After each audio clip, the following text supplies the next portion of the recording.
ನಾನು ನಿಮ್ಮ ಪ್ರೀತಿಯ ಭೀಮು. ರಾಮಾಯಣದ ಮುಖ್ಯ ಪಾಠ ಇಂಟ್ರೆಸ್ಟಿಂಗ್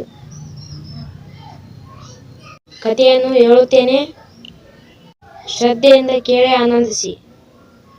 ರಾಮಾಯಣವು ಭಾರತೀಯ ಪುರಾಣಗಳಲ್ಲಿ ಅತ್ಯಂತ ಪ್ರಸಿದ್ಧವಾದ ಮಹಾಕಾವ್ಯವಾಗಿದೆ.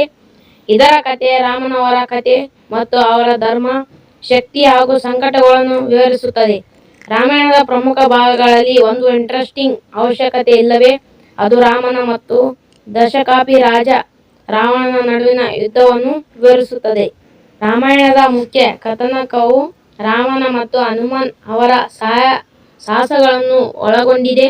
ರಾಮನು ತನ್ನ ಪತ್ನಿ ಸೀತೆಯನ್ನು ರಾವಣನಿಂದ ರಕ್ಷಿಸಲು ಹನುಮಾನ್ ಮತ್ತು ಏಕದಶರು ಸಹಾಯವನ್ನು ಪಡೆದುಕೊಂಡನು. ಈ ವೇಳೆ ಹನುಮಾನ್ ಅವರ ದ್ವೀಪಗಳನ್ನು ಹಾರುವ ಮೂಲಕ ಸೀತೆಯ ವಶಕ್ಕೆ ಆಗಮಿಸಿದರು. ನಂತರ ರಾಮನ ಶೋಧನೆ ಮಾಡಿ ರಾವಣನೊಂದಿಗೆ ಮಹಾಯುದ್ಧವನ್ನು ಹೋರಾಡಿದನು. ಯುದ್ಧದ ಸಮಯದಲ್ಲಿ ರಾಮನು ತನ್ನ ಧರ್ಮವನ್ನು ತಪ್ಪದೇ ಪಾಲಿಸಿಕೊಂಡನು.